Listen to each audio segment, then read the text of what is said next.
Hey everyone, so here we are back with the very second last video from this particular chapter. आपको भी कब से लग रहा होगा ना कि मैम बताने कितने सारे वीडियो लेक्चर्स तो बना दिए और फिर भी ये लेसन कंप्लीट नहीं हो रहा है ना, कितना सारा टाइम हमने इस पे इन्वेस्ट किया है. So finally we are at the second last video of this particular chapter.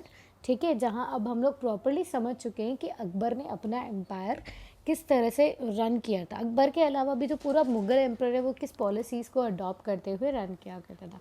तो जो लास्ट टॉपिक हमने समझा था that was regarding the Nurjahan, है ना, कि नूरजहाँ का किस तरह से इन्फ्लुएंस होता है ना, जहांगीर के कोर्ट में. तो वो सारी चीज़ें हम समझ रहे थे. अब जब हम पूरा मुग़ल एम्पायर का स्ट्रक्चर समझ चुके हैं तो हम एक वापस से एम्फोसिस करेंगे कि प्रॉपरली यहाँ पर सबसे इम्पॉर्टेंट रूलर क्या था. आपने हमेशा दी अकबर द ग्रेट सुना होगा, है ना. तो हम फिर से मतलब हमने जितने पूरे मुग़ल एम्पायर्स थे उसमें से अकबर जो था वो थोड़ा सा इन लोगों से डिफरेंट था. मतलब सभी मुग़ल एम्परर्स में से थोड़ा सा अलग था, है ना. तो इसकी पॉलिसी को हम थोड़ा सा अच्छे से समझने की कोशिश करेंगे. So Akbar's policy during his reign, and this reign word का मतलब होता है reason. Okay, so as written by Abul Fazl. आपको याद है हम लोगों ने पिछली ही क्लास में डिस्कस किया था कि अबुल फैजल जो है वो अकबर के बहुत अच्छे दोस्त हैं और उन्होंने क्या किया है, आईने अकबरी या फिर अकबरनामा नाम से अकबर की बायोग्राफी लिखी है ना. और बायोग्राफी उन्होंने लिखी और वहाँ पे उन्होंने प्रॉपर मैनर में डिस्क्राइब किया है अकबर के एम्पायर को, किंगडम को, है ना, कि अकबर को किससे एम्पायर मिला था, वो छोटे तो उनका स्ट्रगल कैसे होता है, बड़े होने के बाद में उन्होंने कैसी कैसी पॉलिसीज़ अडॉप्ट की थी, एंड लास्टली अबाउट जहांगीर. ठीक है, तो आपको बहुत अच्छे से पता है कि अकबर ने क्या किया था. अब यहाँ चीज़ को समझना कि अकबर का जो एम्पायर था वो डिवाइड हो रखा था इनटू सूबास. ठीक है, और सूबा के हेड को हम लोग सूबेदार बोलते हैं. अगर किसी को किसी भी तरह का कन्फ्यूज़न आता है तो इस तरह से समझो कि जैसे ये एक पूरा एम्पायर है अकबर का और उसने अलग अलग प्रोविंसेस बना दिए हैं. ठीक है, अब इस एरिए को, इस पूरे स्टेट को तो हम क्या बोलेंगे, सूबास. जैसे अपनी बड़ी कंट्री होती है ना, हमारी कंट्री होती है और हम लोग क्या करते हैं, स्टेट्स बना देते हैं हमारे यहाँ पे भी, है ना. तो उन स्टेट्स को अपन जैसे नाम दे देते हैं स्टेट्स और यूटीज़, उसी तरीके से ये उसको क्या बोला करते थे, सूबास. और सूबास के जो हेड होते थे उसे सूबेदार बोलते थे. सो क्लियर विद दिस. अगर हम लोग समझने की कोशिश करते हैं तो एम्पायर जो है वो डिवाइडेड है इनटू सूबास, और सूबास जो है उसको जो चलाने वाले लोग हैं वो कौन है, सूबेदार एंड दीवान ऑल्सो. तो सूबेदार और दीवान कौन होते हैं ये भी सब चीज़ समझो. सूबेदार जो है वो political as well as militarical function करता है. अब इसको समझने की कोशिश अगर हम करेंगे तो बहुत अच्छे से समझो कि देखो सूबेदार क्या करता है, यहाँ पे बहुत अच्छे से समझने की कोशिश करना. जैसे अगर आज हम लोग क्या बात करते हैं, इंडिया में बहुत सारे स्टेट्स हैं, फिर स्टेट्स में भी गवर्नर्स और चीफ मिनिस्टर्स है ना, तो वो लोग political as well as military, कि भाई पुलिस वगैरह को कहाँ क्या अपॉइंट करनी है, कैसे कंट्री को सेफ्टी वगैरह देनी है, वो इन सारी चीज़ों को ध्यान रखते हैं. और जो दीवान है वो फाइनेंस संभालता था. ठीक है, केवल कि हाँ भाई किस पॉलिसी में कितना पैसा देना पड़ेगा, कौन से एरिया में क्या करना पड़ेगा, इन्वेस्टमेंट प्रोस्पेक्टस से वो सारी चीज़ों को डील किया करता था. So very clear about this कि सूबास. अब इसमें अलग चीज़ मतलब सबसे बड़े हेड जो होंगे वो तो सूबेदार ही होंगे, और सूबेदार के अंदर फिर बहुत सारे मिनिस्टर्स चाहिए ना. वैसे diwan is just an example of it. तो दोनों के पास अपनी अपनी एडमिनिस्ट्रेटिव रिस्पॉन्सिबिलिटीज़ थी. अब याद करो तुमने मनसबदार वाली चीज़ें भी पढ़ी थी, है ना, तो दिमाग में थॉट तो आ गया होगा कि मैम ये मनसबदार वाली वापस बीमारी क्या आ गई. तो देखो समझो कि ये एम्पायर है, एम्पायर में स्टेट्स हैं. ठीक है, अब स्टेट्स भी बड़े बड़े होते थे. स्टेट का हेड तो अभी हमने पढ़ा था कि सूबेदार होता है ना, पर अब बेटा स्टेट भी क्या होते हैं, बड़े बड़े होते हैं. तो इन स्टेट्स में भी फर्दर डिवीज़न हो जाता है. और अब जैसे मानो कि ये है एक रीजन है, वो सूबेदार अब हर जैसे मानो कि पूरा गुजरात है, तो पूरे गुजरात में एक अकेला सीएम बैठ करके तो नहीं चला सकता. तो वो गुजरात को भी क्या करता है, डिस्ट्रिक्ट्स में डिवाइड कर देता है ना. तो वही क्या बन जाते हैं, मनसबदार्स, है ना, जो टैक्स कलेक्शन वगैरह किया करते थे. ये सारी चीज़ें हमने पहले से पढ़ी. तो आपको ये चीज़ समझ में आया ना कि सबसे बड़ा हेड तो सूबेदार ही है, और फिर उसके बाद में हमारे पास मनसबदार भी हम लोग देखने को मिलेंगे. ठीक है, अब इसके बाद में अब इसने क्या किया था बेटा, अकबर ने क्या किया था, अपने एम्पायर के अंदर पीस वगैरह बनाने के लिए और ऑर्डर मेंटेन करने के लिए, ठीक है, उन्होंने सूबेदार को तो अपॉइंट किया ही था, सूबेदार के साथ में और दूसरे ऑफिशियल्स भी इन्होंने अपॉइंट किए थे. जैसे बख्शी जो था वो मिलिट्री पे मास्टर था, मतलब जितने भी जो मिलिट्री के अंदर, आर्मी के अंदर जो सोल्जर्स वगैरह होते थे उनको पेमेंट वगैरह करने वाला। अब ये सदर जो था वो minister of incharge of religion and charitable था, कि रिलीजन को मतलब अपने इनके जो मुस्लिम धर्म वगैरह था ना, कि कैसे कोई जो हज वगैरह पे जाता है ना, या जो ना किसी को नमाज़ वगैरह पढ़ने का जो फेस्टिवल वगैरह रिचुअल्स वगैरह जो होते थे वो इनको संभाला करता था। फौजेदारी जो है वो कमांडर इन चीफ है, ठीक है। कोतवाल जो लोकल पुलिस होती थी, है ना, जैसे स्टेट की, ठीक है, जैसे सूरत की अगर पर्टिकुलर जो है पुलिस होती है उसका जो कमांडर होता है, हेड होता है, वो कोतवाल। ये आज के टाइम पे भी ये लैंग्वेज बोली जाती है कोतवाल वाली, है ना, मतलब आज भी बोली जाती है, मतलब कि आज भी हम लोग कभी कभी बोलते हैं पुलिस के लिए। आपने टर्म सुनी होगी कोतवाल, है ना, तो ये बहुत रेगुलर सी चीज़ है। इसने अलग अलग मिनिस्टर्स अपॉइंट करे थे जस्ट टू हेल्प हूँ सूबेदार, ओके, ठीक है। तो इसके बाद में क्या था, थोड़ा सा हम लोग इसके एडमिनिस्ट्रेशन को और अच्छे से डीपली समझने की कोशिश करेंगे। बस इतना ही है ना, वीडियो लेक्चर है हमारा। तो हम लोग यहाँ पे समझने की कोशिश करेंगे कि इसने जो सूबेदार को अपॉइंट किया था उनके पास बड़ी बड़ी आर्मीज़ होती थी, ठीक है। और वो मतलब आप ये चीज़ समझो कि सूबेदार बनते कौन थे। देखो, राजा जो थे, जो उन जिन लोगों पे वो बहुत ज़्यादा ट्रस्ट करता था, जिस पे वो बहुत ज़्यादा बिलीव करता था, है ना, उनको वो क्या बना दिया करता था, सूबेदार। तो इनके पास बड़ी बड़ी आर्मीज़ होती थी और इनके पास एक्सेस होता था कि ये बहुत ज़्यादा रेवेन्यू कलेक्ट कर सकते हैं, टैक्स कलेक्ट। मतलब सोचो, सूबेदार को क्यों, अब मानो कि सबसे पहले तो छोटा एक टाउन है, उससे मनसबदार टैक्स लेगा, मनसबदार को कंट्रोल, उस मनसब को कंट्रोल करने के लिए बड़ा सारा सूबेदार बैठा है ना। सूबेदार एक पूरा हेड हो जाता है, आप ये समझो उस पर्टिकुलर एरिया का। तो इनके पास एक्सेस भी होता था कि सबसे ज़्यादा टैक्सेस कलेक्ट कर सकें, और इसी वजह से इनको इतनी पावर्स वगैरह मिलती थी। इसीलिए अपने राजाओं के लिए हमेशा वफ़ादार होते थे, और इन्होंने मतलब बोलते हैं ना कि इनकी वजह से जो अकबर है वो अपने एम्पायर को बहुत अच्छे से स्ट्रांगली,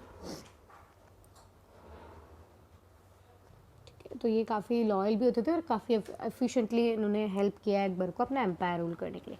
पर जैसे 17वीं सेंचुरी का एंड हो जाता है ना, 17वीं सेंचुरी का एंड आता है, तो उस टाइम पे क्या होता है बेटा कि ये जो अब सूबेदार थे, पहले जितने ज़्यादा लॉयल थे, अब इन्हीं की वजह से क्या हुआ था, प्रॉब्लम आने लगी थी, ठीक है। जैसे अगर आप इसको कैसे समझते हो, समझना कि हम लोग 17वीं सेंचुरी के एंड पे राजा कौन है, अब मुगल एम्परर कौन है, तो वो अगर हम समझते हैं तो वो है औरंगज़ेब। और औरंगज़ेब जब मैंने आपको पढ़ाया था तो मैंने आपको नहीं बताया था कि जो डेक्कन वाला एरिया था, है ना, यहाँ पर, ठीक है, लोगों ने इसके अगेंस्ट लड़ाई करना शुरू कर दिया था। तो अब आपको यहाँ पे कैसे समझना है कि मानो डेक्कन के अंदर अकबर ने क्या किया है कि किसी मिनिस्टर को या किसी सूबेदार को अपॉइंट किया है ना। तो वो जो सूबेदार होते थे बेटा, वो अकबर को लेकर के तो बहुत ज़्यादा मतलब बोलते हैं ना डेडिकेटेड होते हैं, है ना, बहुत ज़्यादा लॉयल होते हैं। फिर उनका बेटा जहांगीर आएगा तब भी वो ठीक है लॉयल रहेंगे, सलीम आएगा तब भी वो ठीक है लॉयल रहेंगे, ओके। पर जैसे जैसे क्या होता है कि अब धीरे धीरे क्या होते जा रहे थे कि राजा वीक होते जा रहे थे, है ना। तो औरंगज़ेब का देखा जाता है कि वो बहुत ज़्यादा, उसकी पॉलिसीज़ जो थी वो हार्श थी। तो अब क्या हो गया था, इन्हीं लोगों ने फिर खुद को पावरफुल कर लिया था। धीरे धीरे धीरे ये लोग बहुत स्ट्रांग होते गए थे, ये नॉबल्स, और फिर बाद में फाइनली इन्होंने खुद को इंडिपेंडेंट कर लिया था, और इन्होंने बोला था कि अब तो ये हमारा खुद का एम्पायर है, ठीक है। तो ये चीज़ समझ में आ गई। धीरे धीरे क्या हो गया कि इनकी लॉयल्टीज़ जो है वो एम्पायर के लिए कमज़ोर होती गई, और इन्होंने खुद के इंटरेस्ट के लिए खुद को ही राजा डिक्लेयर करके सेपरेट एम्पायर बना लिया था, ठीक है। इसके बाद में अगर हम देखें थोड़ा सा इसका रिलीजन बेसिस पे अगर हम समझें, तो अकबर को सबसे अलग राजा क्यों माना जाता है, अकबर को सबसे अलग राजा इसलिए माना जाता है क्योंकि उन्होंने आइडिया दिया था इबादत खाना का। अब इबादत मतलब आपने सुना भी होगा, वर्शिप करना होता है इबादत का मतलब। तो अब इन्होंने क्या किया था, देखो फतेहपुर सीकरी पे अगर हम देखेंगे, फतेहपुर सीकरी पे मतलब ये देखते हैं कि इन्होंने क्या किया था, बहुत सारे अलग अलग रिलीजियस स्कॉलर्स के साथ में इन्होंने मीटिंग की थी, डिस्कशंस किए थे, ठीक है, अलग अलग रिलीजन के लोगों से। क्योंकि अकबर में बेटा क्या बेटा, मतलब अकबर के साथ ऐसा माना जाता है कि उनमें बहुत ज़्यादा क्यूरोसिटी थी, और वो अलग अलग रिलीजन और कस्टम्स के बारे में जानना चाहते थे। इसकी वजह से उन्होंने अलग अलग रिलीजन, उलामा का मतलब होता है मुस्लिम्स, ब्राह्मण्स आप हिंदूज़ में जानते हो, जैसे जीसस का मतलब जीसस प्रिस्ट का मतलब आप क्रिश्चियंस जानते हो, जो रेस्ट्रेंस का मतलब होता है पारसी लोग। तो अलग अलग रिलीजन जो थे, ठीक है, उनको इबादत खाना में बुलाया था। इबादत खाना का मतलब होता है यूनिवर्सल पीस, ठीक है। और वहाँ जब उन्होंने डिस्कशंस किया तो उन्हें इनके इंटरेक्शन से उनको ये चीज़ समझ में आई कि अलग अलग जो स्कॉलर्स हैं, रिलीजियस स्कॉलर्स जो हैं, ठीक है। वो क्या करते थे, they emphasised on their rituals and dogmas and were often big gods. अब इसको समझने की कोशिश करना कि ये क्या अजीब सी बीमारी आ गई है। अब जैसे मानो कि फॉर एग्जांपल अगर मैं कोई सेंट हूँ, किसी भी एक रिलीजन से मानो कि मैं यार तो उल्मा से आती हूँ, ब्राह्मण में से आ सकती हूँ, किसी भी एक रिलीजन में से आती हूँ, तो मैं क्या करूँगी बेटा, मैं मेरे रिलीजन को इतना ज़्यादा सुप्रीम समझूंगी, है ना। मैं खुद के रिलीजन को तो इतना ज़्यादा अच्छा बताऊँगी, और फिर इसकी वजह से क्या करूँगी कि मैं दूसरों को कमज़ोर बताने की या उनकी फ़िलॉसफीज़ को बुरी बताने की कोशिश करूँगी। तो डॉगमा का मतलब होता है कि खुद को तो बहुत ज़्यादा ओवर स्मार्ट समझना, ठीक है, और वही ओवर स्मार्टनेस में किसी और को ख़राब बताना इज़ नोन एज बिगॉट्स, ठीक है। तो ये पहले खुद को तो बहुत ज़्यादा सुप्रीम समझते थे और उसके बाद में ये उस दूसरे को ऑफेंस करते थे ना, इसीलिए बिगॉट्स बन जाते थे। तो अब अकबर यहाँ पे प्रॉपर्ली समझ चुका था कि अभी तक कंट्री के अंदर जितनी भी प्रॉब्लम होती थी कि आपस में रिलीजन्स वगैरह वो लड़ जाते थे, उनके बीच में सबके बीच में यही था कि वो सब खुद को बहुत ज़्यादा सुप्रीम समझते थे, और उसी सुप्रीम समझने के चक्कर में क्या होता है कि मतलब आपस में लड़ाई वगैरह होती रहती है, ठीक है। इसके आगे भी अगर हम और समझते हैं कि जो ये जो डिससेटिस्फैक्शन था रिलीजन्स के बीच में, कॉन्फ्लिक्ट्स वगैरह थी, तो इसी वजह से अकबर क्या बोलता है कि उसने बोला था कि मैं अपना एक नई आइडियोलॉजी दे देता हूँ, एक नया ही रिलीजन बना देता हूँ। और अकबर ने जो आइडिया दिया था दैट इज़ सुलेखुल, मतलब यूनिवर्सल पीस, मतलब कि सब बस क्या रहे दुनिया के अंदर कोई रिलीजन नहीं हो, कोई इबादत खाना वगैरह नहीं हो, ठीक है, बस लोग क्या करें साथ में बैठ करके पीस मांगे, पीस मतलब शांति से रहे, ठीक है। तो यही अब इसने ऐसा नहीं कि बेटा केवल ये थिंकिंग आइडिया दिया था, इसने इस चीज़ को फॉलो भी किया था खुद ने भी, इन्होंने इस चीज़ को बहुत अनडिस्क्रिमिनेटली फॉलो किया था कि जैसे कोई भी पहले, अब जैसे आपको अगर आप देखेंगे ना बाबर के टाइम पे, औरंगज़ेब के टाइम पे, ठीक है, हमें देखने को मिलेगा कि ये जो दूसरे रिलीजन थे उन लोगों के साथ भी बहुत बुरा ट्रीटमेंट करते थे। जैसे अगर किसी को वो अपने बोलते हैं ना कि यात्रा 4 धाम की यात्रा पे जाना है, तो उन पर काफ़ी ज़्यादा टैक्सेस वगैरह इम्पोज कर देते थे। अलग अलग रिलीजन्स के लोगों को ये अलग अलग तरह से मैनर से परेशान करते थे। पर जब इसने सुलेखुल के लिए बोला था, टॉलरेंस का आइडिया जब इसने दिया था, तो इसने सबके साथ जो मतलब बोलते हैं ना डिस्क्रिमिनेशन जो भी चल रहा था उस सबको हटा दिया था, और इसने सब एक्चुअली ऐसे लॉज वगैरह फ्रेम किए थे जो ऑनेस्टी, जस्टिस, पीस को क्या करते थे, एंटरटेन करते थे, ओके। और सबसे ज़्यादा इसको हेल्प की थी अबुल फैज़ल ने इन लॉज को फ्रेम करने के लिए। अबुल फैज़ल कौन था जिसने बायोग्राफी लिखी थी, ठीक है। ये जो अब पॉलिसीज़ थी ये जहांगीर और शाहजहाँ ने भी अडॉप्ट की थी, उन्होंने भी इस चीज़ को किया था। उसके बाद में जितने भी राजा वगैरह आते हैं वो थोड़े से, मतलब अगर आप देखोगे औरंगज़ेब वगैरह, तो वो थोड़े से इसको लेकर के हार्श हो जाते हैं, है ना, ठीक है। तो अब यहाँ पर आपको चीज़ समझ में आनी चाहिए। फतेहपुर सिकरी भी याद रखना कि फतेहपुर सिकरी में ही इन्होंने इबादत खाना की मीटिंग वगैरह बुलाई थी, जो दिल्ली के पास में यहाँ पर है फतेहपुर सिकरी।